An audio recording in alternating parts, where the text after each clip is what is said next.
outubro, a Constituição da República vai completar 25 anos. O Supremo Tribunal Federal é o guardião da Constituição, ou seja, o órgão que dá a palavra final sobre seus dispositivos. Não há dúvida de que houve muitos avanços a comemorar neste período, mas as 2 décadas e meia também foram marcadas por retrocessos que podem comprometer a consolidação da democracia. O avanço expressivo das terceirizações na gestão pública, em especial nas áreas de educação e saúde, precariza os serviços essenciais para o cidadão. Por isso, há várias ações no judiciário questionando o modelo privado. Para enfrentar o problema na área da saúde, o governo federal criou a Empresa Brasileira de Serviços Hospitalares, conhecida como EBSER, para fazer a gestão unificada de 45 hospitais universitários federais. A medida, porém, é polêmica e foi parar no STF. O Procurador-Geral da República afirma na petição inicial que a criação da EBSER afronta a autonomia universitária e a indissociabilidade do ensino, pesquisa e extensão garantidas pelo artigo 207 da Constituição. Esse também foi o entendimento declarado pelo ex-reitor da Universidade Federal do Rio de Janeiro durante o seminário realizado em 2011 pela Procuradoria Federal dos Direitos do Cidadão, em Brasília. Eu acho que o MEC errou com essa proposta. Ela é completada por uma transferência da gestão das políticas de saúde da universidade, das políticas de ensino e pesquisa que usam os hospitais universitários como espaço, é retirada essa prerrogativa das universidades e centralizada no MEC. Isso é mau. Consagramos o princípio da autonomia financeira como marco principal, ao qual iriam se juntar a autonomia didático-científica, autonomia patrimonial, autonomia administrativa.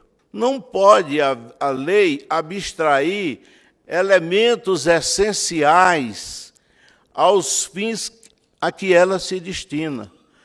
Como é que você vai criar uma empresa para cuidar de hospitais universitários e vai desmembrar algo que integra o corpo da universidade, é o seu campo de pesquisa, desintegrando aquele princípio de ensino, pesquisa e extensão e subordinando a um outro comando que não aquele da universidade. Dizer que é um problema de gestão significa tão somente que nós estamos desonerando o governo de responsabilidade pelos problemas do sistema de saúde. Dizer que é um problema de gestão é dizer que, em algum momento na história desse país, foi criado um modelo inadequado ou que professores, médicos, trabalhadores, enfim, são incapazes de fazer uma gestão adequada do sistema de saúde. Há um erro de diagnóstico e esse erro tem que ser criticado e rejeitado, porque é a partir dele que se constrói que se construíram todas as propostas que eu acho inadequadas para resolver. Em muitas regiões desse país, o hospital universitário era o único hospital público da região. Isso gerou um impacto sobre os hospitais universitários imenso, não é? Assim, com prejuízos que não são apenas esses que as tomadas de conta revelam. O maior prejuízo foi acadêmico. Por quê? Porque esses hospitais foram se esvaziando em grande quantidade das suas dimensões de ensino e pesquisa. Esse caminho é um mau caminho, é um caminho que desconstitui e é um novo golpe numa coisa que é cara a todos nós, que é a autonomia universitária. A decisão do tribunal que fixou o prazo de 31 de dezembro de 2012 para os hospitais universitários regularizarem os seus terceirizados não significa de nenhuma maneira que as universidades tenham de aderir ao modelo EBSER que foi proposto pelo governo federal. O governo federal é responsável por autorizar a realização de concursos nas universidades federais.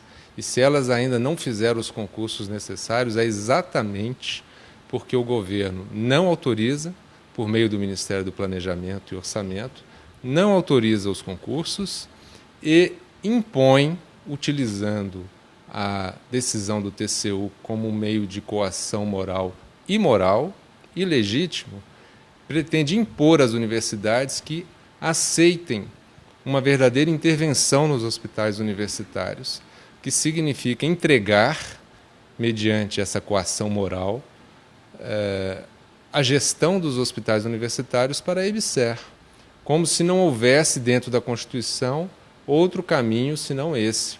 E esse é um caminho inconstitucional. Na verdade, o caminho constitucional é a realização do concurso público. A intervenção nos hospitais universitários, via EBSER, é um caminho inconstitucional, que afronta a autonomia universitária, que esvazia o caráter escolar, pedagógico dos hospitais universitários, que vão se transformar em mais um hospital assistencial da rede SUS, que não é a vocação principal dessas entidades, né? E traz para a saúde um modelo de empresa pública que, a meu ver, é incompatível com a saúde e com a educação. A empresa pública federal pode fazer qualquer coisa, inclusive criar hospitais. Pode fazer qualquer coisa. Então, toda a área da saúde, todo esse direito, todas as operações correspondentes ao exercício e à prestação desse direito fundamental à saúde previsto na Constituição estão entregues nas mãos dessa empresa pública federal.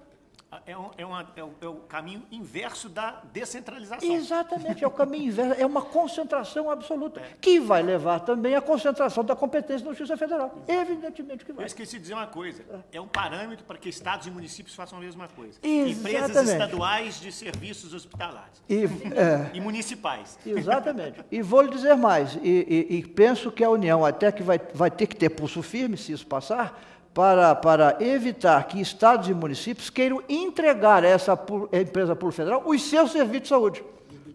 E é bem provável. Querem entregar. Não. Porque a alta e média complexidade é do Estado. Claro. Antes de pensar nesta lei, vamos pensar em dar cumprimento à Constituição, assegurando a autonomia da universidade brasileira, autonomia financeira, e preservando a indissociabilidade de ensino, pesquisa e extensão. Em 2011, o Sindileges apoiou o seminário sobre a EBSER na Procuradoria Federal dos Direitos do Cidadão. O presidente do sindicato também publicou um artigo técnico, juntamente com auditores do TCU, professores e procuradores da República, para subsidiar o debate da MP 520.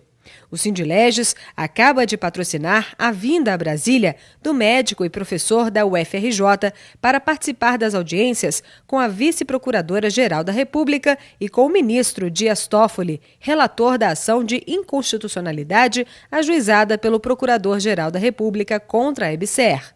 E para comentar um pouquinho mais sobre esse tema, eu converso agora com o presidente do Sindileges, Nilton Paixão. Nilton, por que o Sindileges está tão preocupado com a criação dessa empresa federal? Tudo bem, Carol. A empresa brasileira de serviços hospitalares é, desde sempre, uma grande temeridade. Primeiro, o Sindileges entende, sempre foi combativo na luta contra a criação dessa empresa brasileira de serviços hospitalares, porque concebe a saúde e, portanto, tudo que gira em torno desse tema, inclusive a preparação dos médicos, a formatação dos currículos da medicina, como fundamentais à noção de dignidade da pessoa humana. Portanto, quando nós discutimos esse tema, nós o fazemos sob a ótica dos direitos humanos.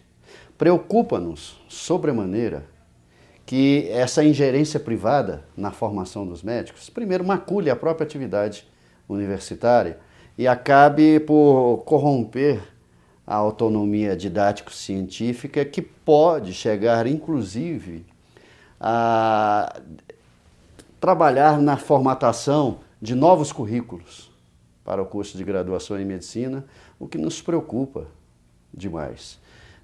Que médicos nós iremos formar? Qual é a liberdade de cátedra que a universidade vai ostentar se ela perde o gerenciamento ou a gestão, como queiram dizer, de todos os seus espaços.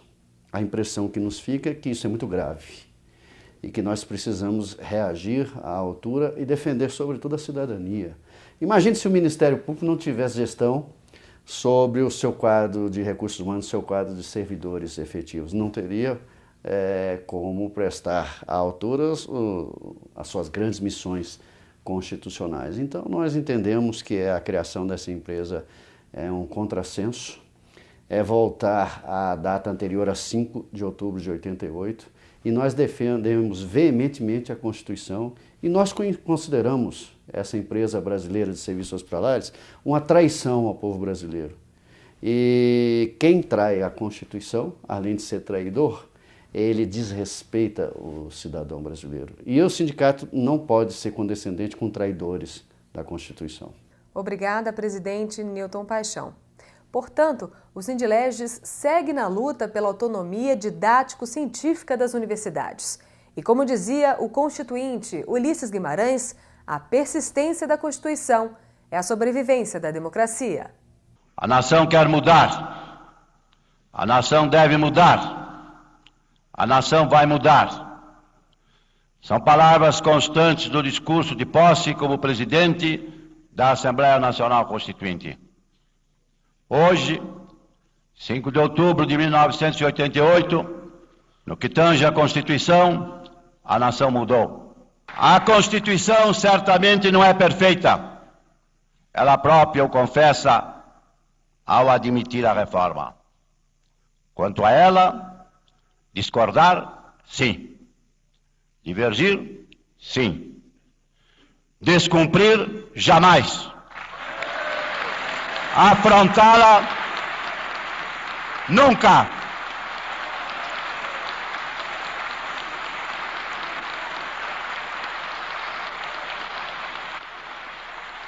Traidor da Constituição é traidor da pátria. Não é a Constituição perfeita, mas será útil, pioneira, desbravadora, será luz, ainda que de lamparina, na noite dos desgraçados. A sociedade sempre acaba vencendo, mesmo ante a inércia ou antagonismo do Estado. O Estado era Tordesilhas.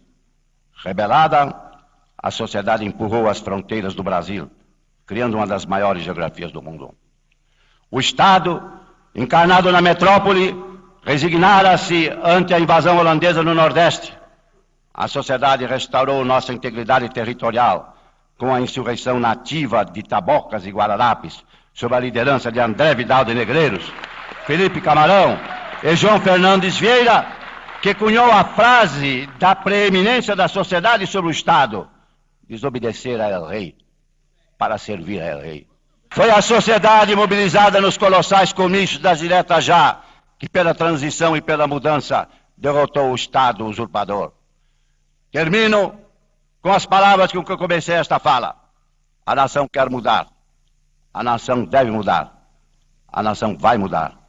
A Constituição pretende ser a voz, a letra, a vontade política da sociedade rumo à mudança. Que a promulgação seja nosso grito. Mudar para vencer. Muda, Brasil!